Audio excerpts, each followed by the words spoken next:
So, good evening, all. Today we are going to discuss journal entries, which are very important for 11th, 12th commerce and obviously BCom first year student, BCom BBA first semester student. So, this class is basically for my BCom BBA student to whom I am teaching. Okay, so without any delay, I am going to start the topic journal entries. So before starting this topic, we should know about the types of account. Okay, like number one is personal account, number two is real account, number three is nominal account. Okay, in personal account you can categorize like normal personal account, artificial personal account, personal representative account. Okay, but leave it, just keep it simple. So personal account are basically those accounts which have been opened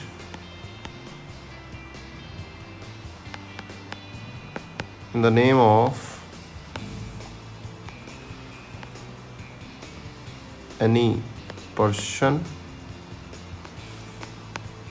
firm,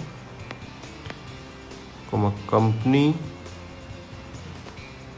society, trust, etc. If any account opened in the name of any person, firm, company, society, trust, etc., this will be called personal account. For example,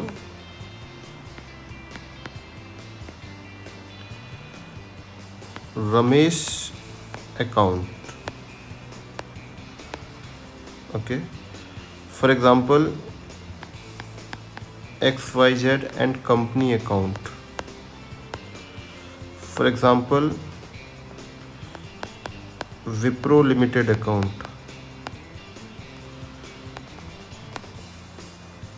For example,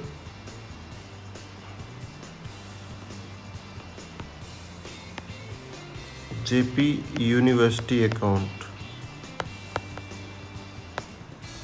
Okay, so if you see like Ramesh account, XYZ account, Wipro account, it means जब भी आप किसी के name के according कोई account खोलते हो, name के हिसाब से कोई अकाउंट खोलते हो, तो it is called personal account. चाहे वो Ramesh, for example Ramesh XYZ, किसी विप्रो लिमिटेड लाइक कंपनी का नाम हो गया, किसी यूनिवर्सिटी, किसी स्कूल का नाम हो गया, तो it is simple personal account. Okay, then second is real account. Real account generally are opened by the name of any asset or liabilities, but not all assets. Okay, like opened in the name of any asset or liability. Okay, for example, machine account. Machine is an asset. Cash account, obviously cash for the business is an asset. Bank account. Okay, furniture account.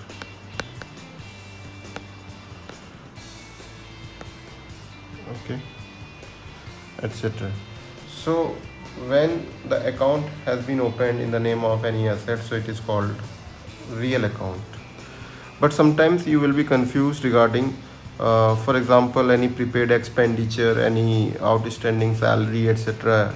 Okay, जहाँ पर किसी ऐसे जो assets या liabilities तो होंगे but वो किसी पर्सन को रिप्रेजेंट कर रहे होंगे, तो उस केस में वो हमारे पर्सनल रिप्रेजेंटेटिव अकाउंट होंगे, ना कि real account. Okay, and last one is nominal account. Last one is nominal account, ठीक है। For example just I am writing here, ऐसे कोई भी अकाउंट जो किसी प्रॉफिट, लॉस, एक्सपेंडिचर या इनकम के नाम से ओपन होते हैं, दैट इज़ नॉमिनल अकाउंट। और ये जो अकाउंट है बेसिकली हम अपने लेजर में क्रिएट करते हैं इनको, ठीक है। For example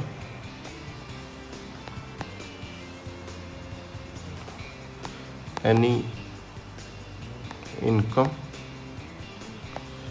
oblique expenditure oblique profit oblique gain, ठीक है, दैट इज नॉमिनल अकाउंट। इसके कुछ एग्जांपल देख लेते हैं, like salary account. Obviously if you are running business you will have to pay salary to the employee, so if you are paying salary to the employee, that is salary account is a nominal account because this is an expenditure. For example, rent paid account, if you are paying rent, that is expenditure. Interest receive account, if you are receiving any income from interest, so interest received account is an nominal account. Like commission received, okay, this is also an income, this is also a type of nominal account. Okay, so I hope these three accounts are clear to all of you. Okay, I am repeating again, जब आप किसी person के नाम से किसी company, society, trust, form या natural person के नाम से कोई अकाउंट क्रिएट कर रहे हैं अपने लेजर में, तो उसको हम पर्सनल अकाउंट बोलेंगे। रियल अकाउंट जनरली किसी एसेट्स के नाम से ओपन क्रिएट किए जाते हैं, that is real account. But sometimes you will be confuse regarding कि कुछ एसेट्स और लाइबिलिटीज़ तो आपको दिख रहे होंगे बट इन एक्चुअल वो किसी पर्सन को रिप्रेजेंट कर रहे होते हैं, तो हम उनको ऐसे केसेस में पर्सनल रिप्रेजेंटेटिव अकाउंट बोलते हैं। And last one is nominal account, जो कोई हमारे इनकम, एक्सपेंडिचर, प्रॉफिट, गेन को डिनोट कर रहे होते हैं, ठीक है। जब उन किसी प्रॉफिट, एक्सपेंडिचर, इनकम या लॉसेस के हिसाब से जब हम कोई अपना अकाउंट क्रिएट करते हैं तो उसको हम नॉमिनल अकाउंट बोलते हैं। जैसे कि सैलरी अकाउंट हो गया, rent paid, interest receive, commission receive, profit and loss account, तो वो सारे के सारे आपके नॉमिनल अकाउंट होंगे। बिकॉज जर्नल एंट्री स्टार्ट करने से पहले इनकी एक अंडरस्टैंडिंग होना बहुत ज़रूरी है। उसके पीछे लॉजिक है कि जो हमारा गोल्डन रूल होता है वो यहाँ पर इन्हीं 3 अकाउंट के हिसाब से चलेगा, ठीक है।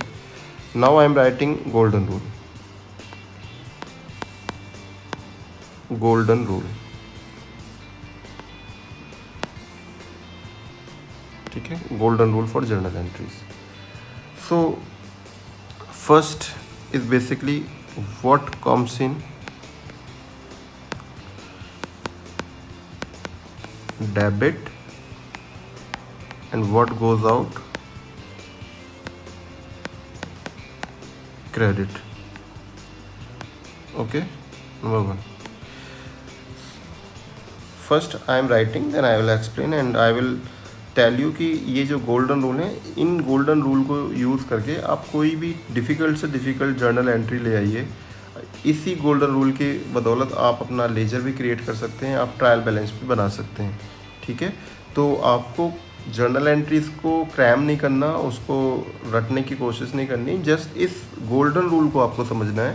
If you are able to understand this golden rule, ठीक है, then you will be able to you will be able to solve every journal entry, difficult to difficult journal entry you can be able to solve. Okay, now the second rule. So basically what comes in debit, what goes out credit, ये जो है आपका, ये आपके real account को represent करता है, ठीक है। अगर आपका कोई ट्रांजैक्शन रियल अकाउंट में है तो रियल अकाउंट में जो आ रहा है उसको डेबिट करेंगे, जो जा रहा है उसको क्रेडिट करेंगे। व्हाट कम्स इन डेबिट, यानी बिजनेस में जो आता है डेबिट करिए, बिजनेस से जो जा रहा है क्रेडिट करिए। बट रिमेंबर यहाँ पर if the transaction in between real account. Okay, the second is basically debit the receiver, credit the giver. Okay, debit the receiver, credit the giver. This is personal account. Debit the receiver, credit the giver. Okay, number 3 is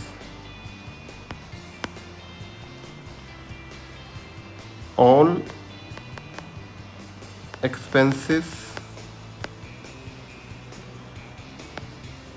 and losses are debit,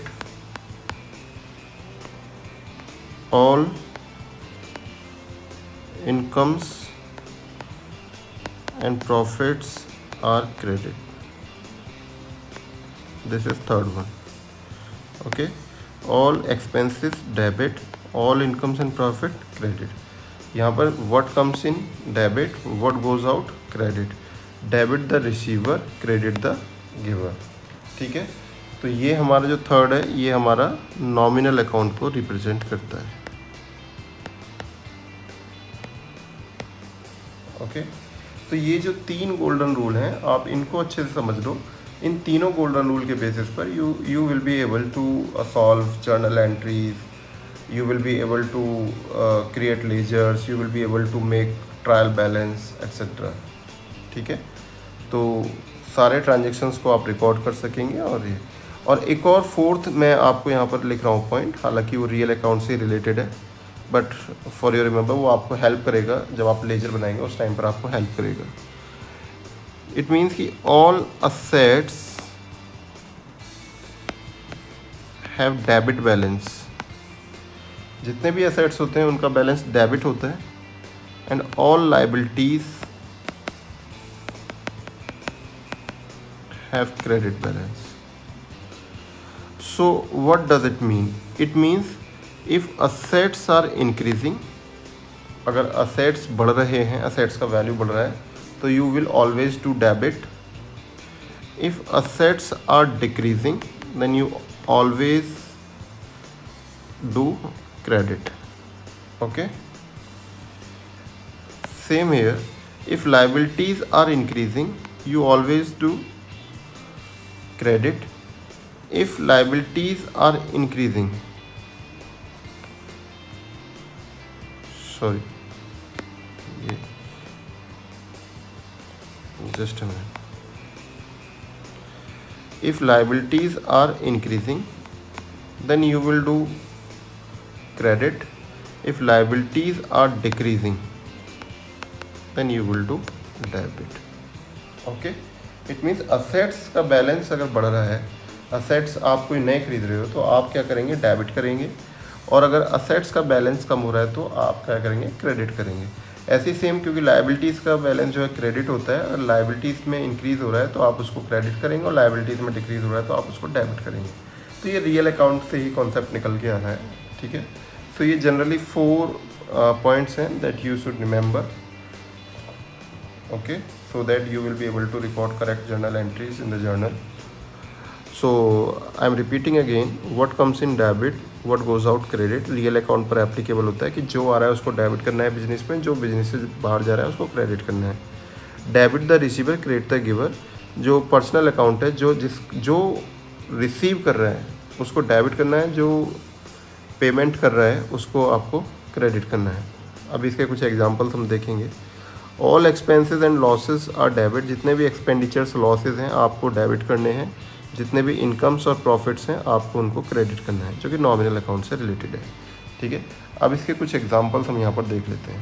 पहला हम देखते हैं, बहुत simple सा है। Number 1, पहला transaction, machine purchased for rupees 10,000.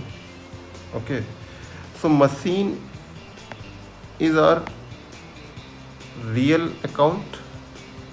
Okay, तो machine जो है, मशीन तो हमारा बेसिकली एक एसेट है, और असेट्स जो है हमारे, जब भी असेट के नाम से कोई अकाउंट खुलता है तो हम उसको रियल अकाउंट बोलते हैं। तो बिजनेस में क्या है कि जब मशीन आपने ख़रीदा तो बिजनेस में मशीन आएगा, ठीक है।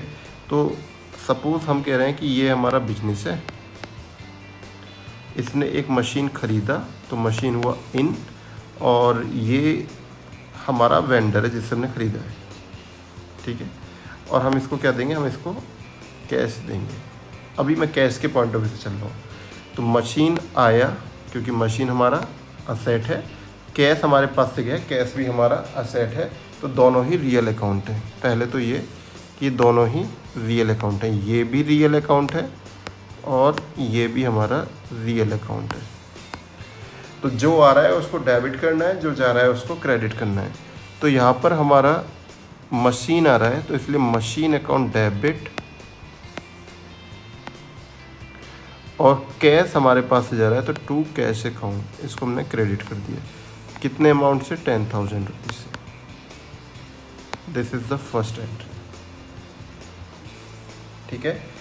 बिजनेस में मशीन आया, हमें बिजनेस के पॉइंट ऑफ व्यू से सारे ट्रांजैक्शंस करने होते हैं, सारे अकाउंटिंग बिजनेस के पॉइंट ऑफ व्यू से रखनी होती है। तो हमने सिंपल सा एक एंट्री लिया कि machine purchase for ₹10,000। It means कि बिजनेस के पास मशीन आया और बिजनेस के पास से पैसा जाएगा वेंडर को। तो हमने बोला कि मशीन तो हमारा रियल अकाउंट है, असेट अकाउंट है, ठीक है। तो हमने यहाँ पे सिंपल सा बोला कि what comes in debit, what goes out credit. तो जो आता है उसको डेबिट करना है, जो जा रहा है उसको क्रेडिट करना है। मशीन अकाउंट हमारे पास है, machine account debit to cash account, क्योंकि कैश हमारे पास से गया, ठीक है। सेकेंड,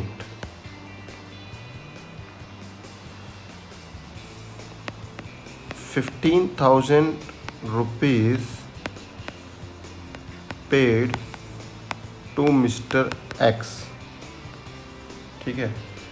अब यहाँ पर देखिए, यहाँ पर बहुत सिंपल सा एक पॉइंट है कि हमने 10,000 रुपये दिए हैं मिस्टर एक्स को, ठीक है। तो यहाँ पर जो मिस्टर एक्स है ये तो हमारा पर्सनल अकाउंट हो गया, मिस्टर एक्स, क्योंकि ये किसी नाम से ओपन हो रहा है, दैट इज़ पर्सनल अकाउंट। और ये जो 15,000 पेमेंट हो रहा है ये हमारा क्या है, ये हमारे पास से कैश जा रहा है। ये तो क्लियर हो रहा है यहाँ पे कि हमारे पास से कैश जा रहा है, और किसके पास जा रहा है, मिस्टर एक्स के पास जा रहा है। अब यहाँ पर बेसिकली दो अकाउंट मिक्स हैं। ये जो ट्रांजैक्शन हो रहा है पर्सनल अकाउंट और कैश अकाउंट के बीच में हो रहा है, इसका मतलब यहाँ पर अकाउंटिंग इक्वेशन भी इफेक्ट होगा। अभी हम उसके बारे में डिस्कस करेंगे, ठीक है। तो ऐसे केसेस में हमें क्या करना होता है, पर्सनल अकाउंट क्या कहता है कि डेबिट द रिसीवर और क्रेडिट द गिवर। तो यहाँ पर हमारा जो रिसीवर है वो रिसीवर कौन है, मतलब पैसा कौन रिसीव कर रहा है, अमाउंट कौन रिसीव कर रहा है। तो यहाँ पर अमाउंट रिसीव कर रहे हैं मिस्टर एक्स, ठीक है। तो यहाँ पर हम किसको डेबिट करेंगे, मिस्टर एक्स को डेबिट करेंगे, क्योंकि debit the receiver, mister x debit. और हमारे पास से क्या जा रहा है, बिजनेस से क्या जा रहा है, टू कैश अकाउंट। तो जो जा रहा है उसको क्या करेंगे, क्रेडिट करेंगे। कितना जा रहा है, 15,000 रुपये जा रहे हैं, 15,000। I hope it is clear again, ठीक है।